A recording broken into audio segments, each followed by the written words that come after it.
There's an electric massage chair inside your car so that your back doesn't hurt, and a small exercise bike to get your legs in shape. You open the built-in mini fridge, take out a couple of meatballs, and heat them up with the built-in microwave. Bored? There's a TV with internet, and for later, a bio toilet installed in the back seat. Kind of cramped, but nice and cozy. You're not a millionaire, just an ordinary person. Your car is the most average, like billions of others. All these amenities inside are crucial. But why? Well, you spend most of your life in your car. There are about 1.5 billion cars in the world, most of them passenger cars. The roads are already pretty packed, and it's impossible to find parking at certain times of the day. But what if there were 7 times more cars? Imagine that humanity just found a huge deposit of metals. Trillions of tons of iron, nickel, aluminum, bronze, silver, and lead. All over the world, their prices tumble. Metals replace ceramics, wood, and plastics. At the same time, automakers develop a fully integrated AI car assembly system. Smart robots use metal alloys to 3D print parts on the go. They can build a car in a matter of hours. Pretty soon, you can buy a car cheaper than a new pair of sneakers. People buy several cars at once. Luxury car brands lose a lot of money, since all cars now are of much higher quality. Oh boy, more and more traffic jams are popping up everywhere. People start to panic and shut down all new car production. But it's too late. Every single person on Earth already has a car. Now, to get to the nearest supermarket, you have to spend at least 90 minutes in traffic. You can't walk either, because the exhaust fumes are insane. A 10-minute walk around the block gives you a nasty cough. Inside a car, though, you can crank up the air purification system and breathe deeply. There are thousands of service stations that don't just do repairs anymore. They also equip your interior to make your drive more convenient. You recently got a game console installed. Why would you ever leave your car anymore? Your ears are always ringing. Even if you're at home, trying to fall asleep, you can still hear cars honking outside. You're so used to it, it actually sounds like silence. You don't remember the last time you drove faster than 20 miles per hour. You've forgotten what speed is. Highways, byways, local streets, parking lots, every inch of road is filled with cars.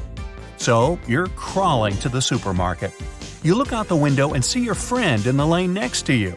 You have a chat, he shares some snacks with you, and you hand him a wireless controller so you can play each other on your new game console. Traffic jams are bringing people together. You don't really know anything about your friend, but you've met up almost every weekend on the way to the supermarket. You even finished a few video games together over the past month, just in the car. While playing your video game, you accidentally hit and scratch someone else's car. But the driver doesn't turn around or say anything. All cars these days have minor damage. It's impossible to avoid when everyone's packed in so tight. Insurance companies don't even deal with scratches and bumps anymore. A few years ago, a scratch on your new car would have ruined your whole day. But now, you don't care. And roads are a lot less dangerous. What's the worst that can happen when everyone's doing 15 down the highway? Motorbikes are becoming really rare. It's just that much fun to ride along at a slower than snail's pace. People make new motorbike clubs, and most ride out in the woods. You finally arrive at the supermarket. Good thing there's a 20-story parking building nearby. There's also an underground lot. After shopping, you spend another hour getting home. If you live in an apartment, there's one more step you've got to go through. There's a special vertical parking structure on every block.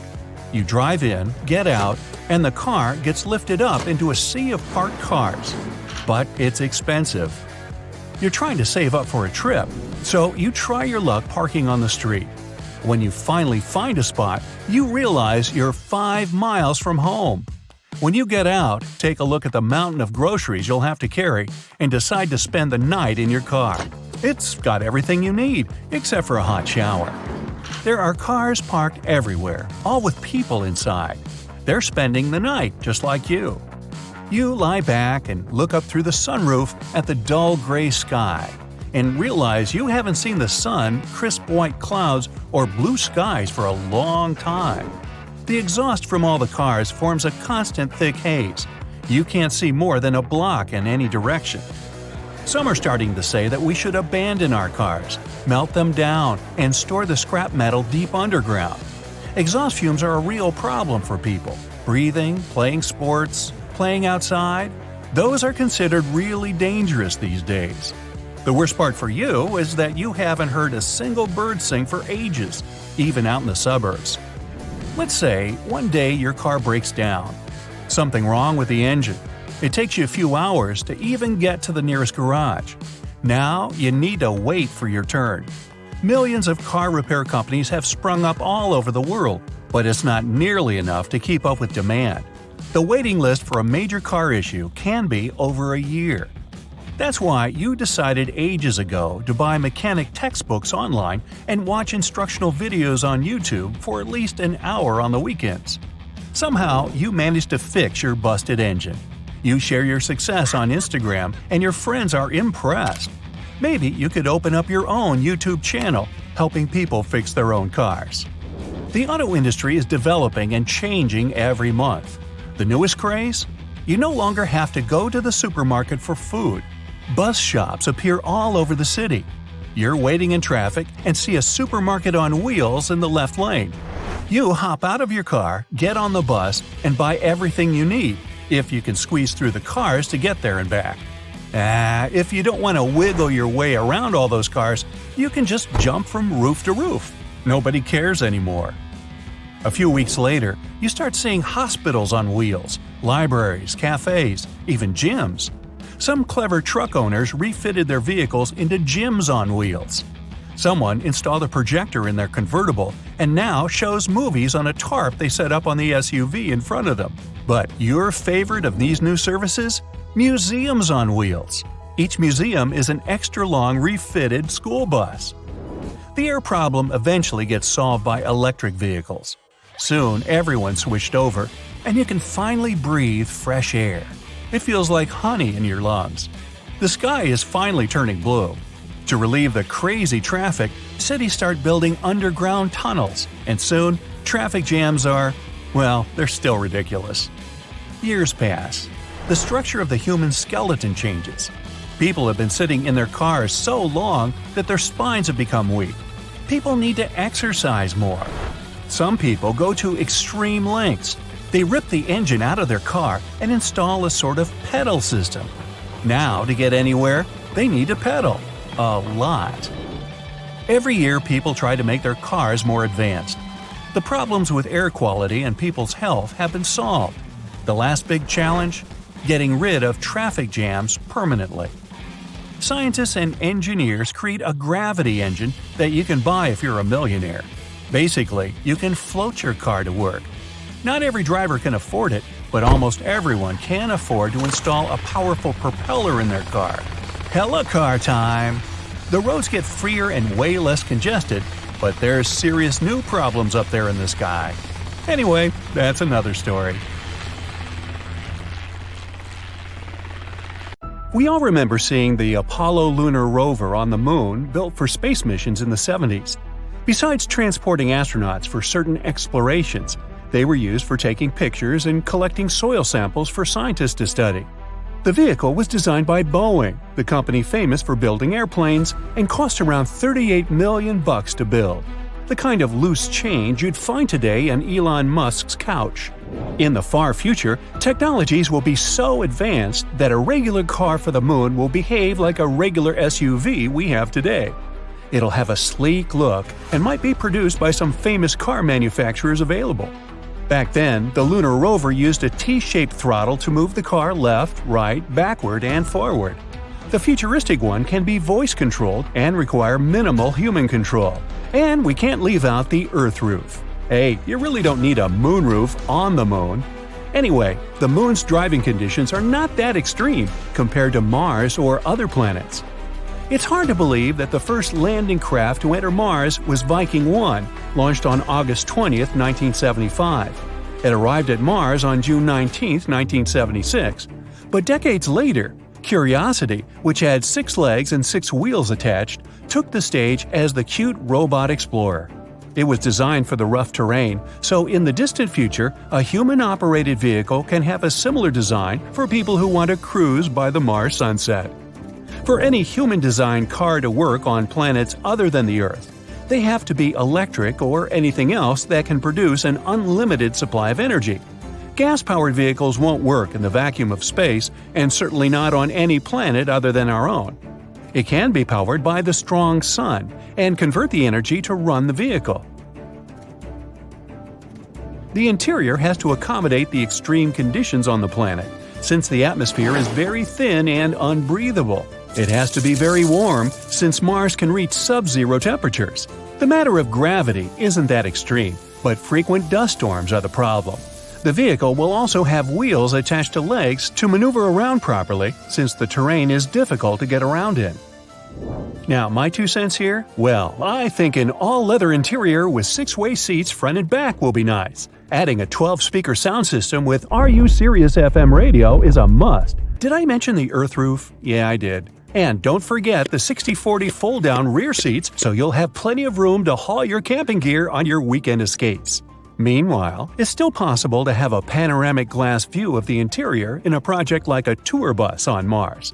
There are plenty of locations to discover, like the tallest mountain in our solar system and the snowy Carbon Peaks. The Red Planet can also have an express train ride that can take you from one place to another. It'll be one of those luxurious cabins that will take you from one landmark to another since Mars becomes colonized and established.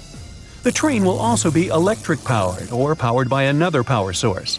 Mars is a place where it's possible to have all kinds of vehicles, since the conditions aren't that different from Earth's. Just don't go outside without a helmet.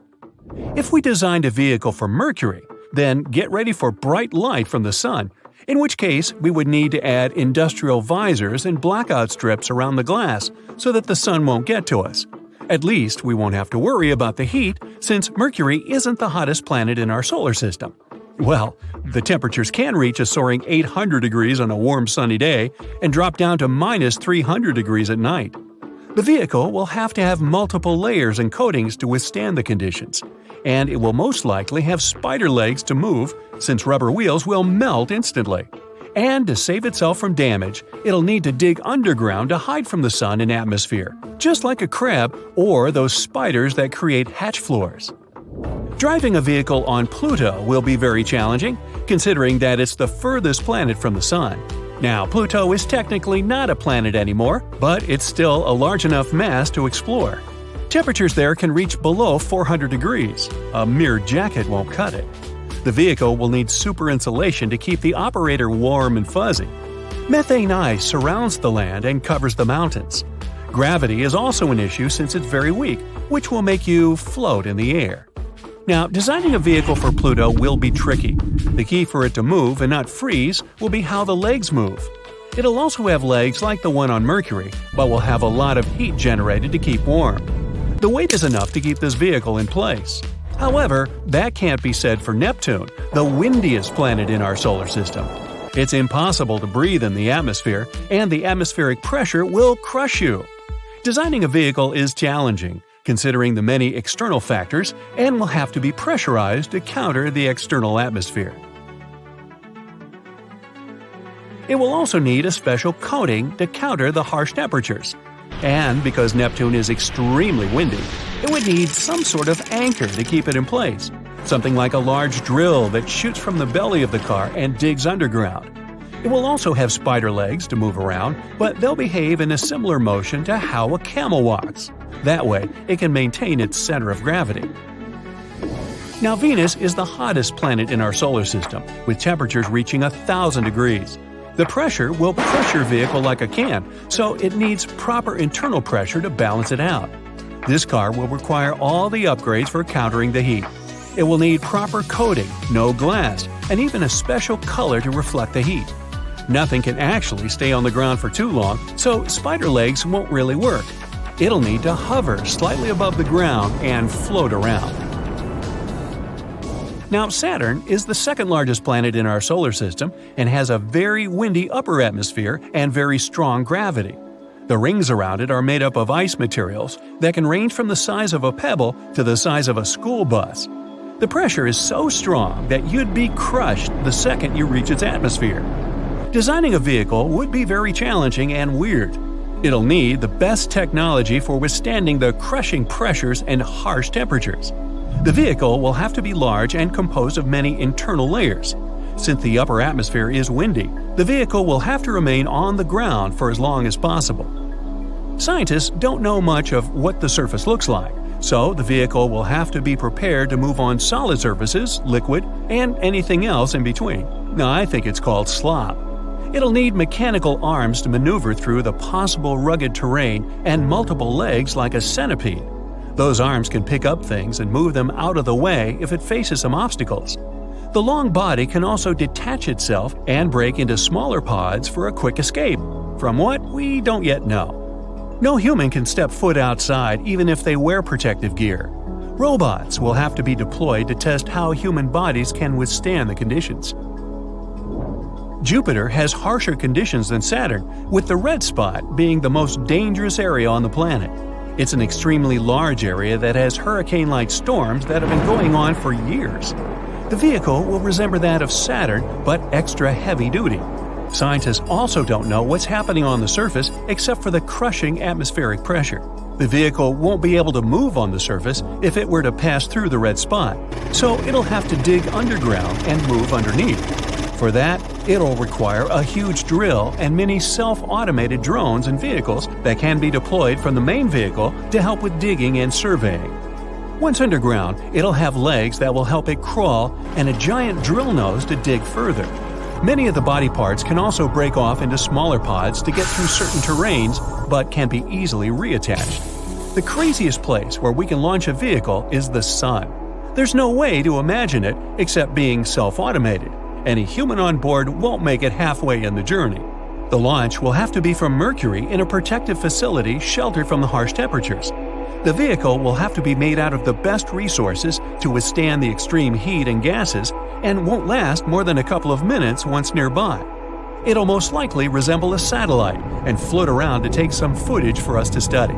It'll probably cost trillions of dollars, but the results will be worth it, won't they?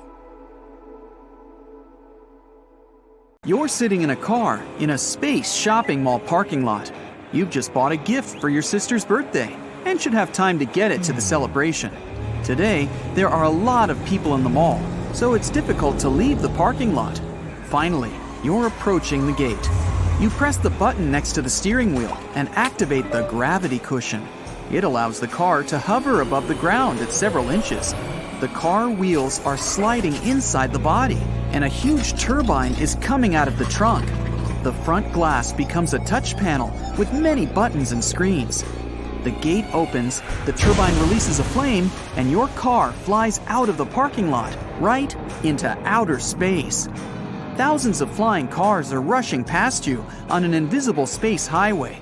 You're moving away from the mall, which looks like a huge space station surrounded by holograms of advertising brands.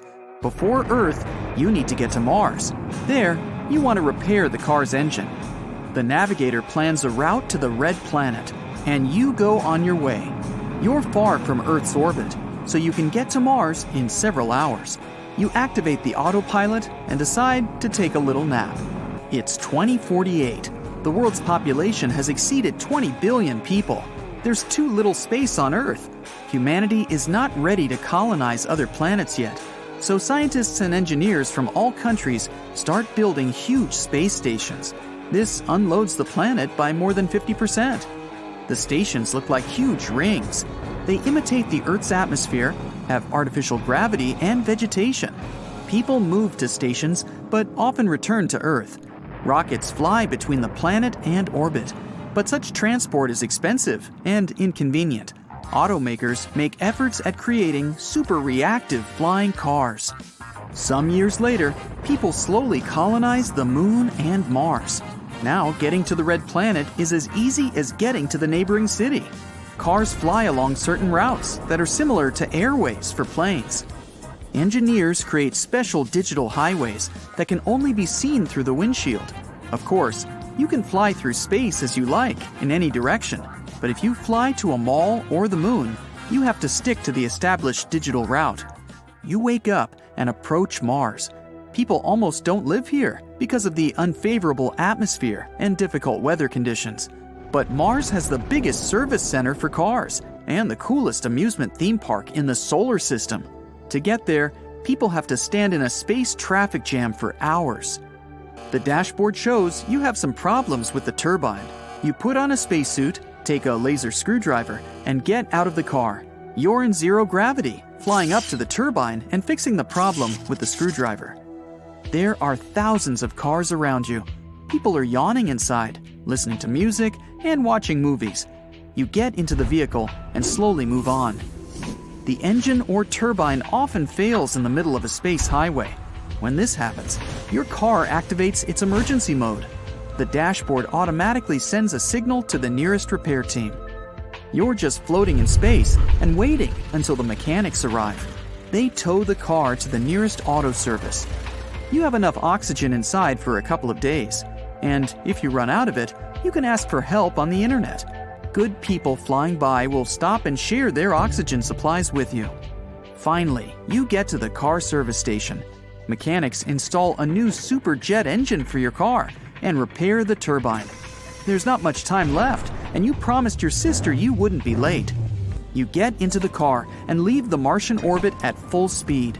The new engine runs silently and doesn't shake the car. You increase the speed and fly along an almost empty digital highway. On your way, you meet a lot of small satellites showing holographic ads. Fortunately, you have an ad blocker. You turn it on, and the space banners become invisible through your windshield. Finally, you see a small blue dot. This is Earth. At this moment, you remember that you need to feed your dog. You leave the route and fly to the moon. There you have a small cottage with a house, which you bought for a small price last year. People can't change the atmosphere of entire planets yet, but you can install a small dome and fill it with oxygen. Inside your dome, you've built a house, a swimming pool, and even a small vegetable garden. In the past, people went to the countryside to take a break from the city bustle. Now, everyone just buys houses on the moon. You fly through the dome, land on the white surface, and put food into a dog bowl. They're renovating your apartment on the space ring, so you live on the moon with your dog for a while. You can see other cars flying up into the neighboring domes. Some vehicles are elite supercars with a large gravity cushion and ultra-reactive engines. They can fly 10 times faster than the speed of sound and have artificial intelligence that can talk to the driver.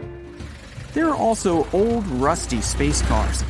Sometimes people attach a jet engine to an ordinary car and cover the body with a mix of copper, iron, and silver to travel over long distances in a cold vacuum. You can also see a lot of taxis in outer space. Sometimes, getting to the moon is cheaper than getting to the other end of some city on Earth. The reason is traffic jams on the Earth's roads. Also, there are a lot of flying buses in space. Every day, several flights depart on the Earth to Moon to Mars route. People are constantly building something on Mars. The huge car service and the amusement park are done. Now they're creating a scientific center there to study interstellar jumps. Of course, engineers need building materials for such construction projects. Several times a week, long trains fly from Earth to Mars along a separate space route. Initially, trains carried people, but they became unprofitable. It's much cheaper and faster to get to Mars by your own car or bus. Finally, you're leaving the moon and approaching the Earth. The dashboard signals you're out of fuel, so you decide to stop at a gas station. These stations are everywhere. They're fully automated, controlled by artificial intelligence. You're flying up to one of them. The fuel pump is automatically connected to your gas tank. The super-reactive engine consumes improved rocket fuel instead of gas. You transfer money to the station through the touch panel and fly away. Hundreds of digital space highways lead to Earth, and every road is filled with cars. Traffic jams again. There are security checkpoints in the upper layers of the atmosphere. Customs services check documents and car trunks. While standing in traffic, you're watching garbage trucks. A lot of space debris is floating around. Slow-flying trucks controlled by artificial intelligence collect garbage in huge containers. Then, they fly away from Earth's orbit and unhook the containers. These garbage cans have little turbines that let containers fly far beyond our solar system. Then, they heat up and burn all the garbage from the inside. Finally, you pass all the checkpoints and fly into the middle layers of the atmosphere.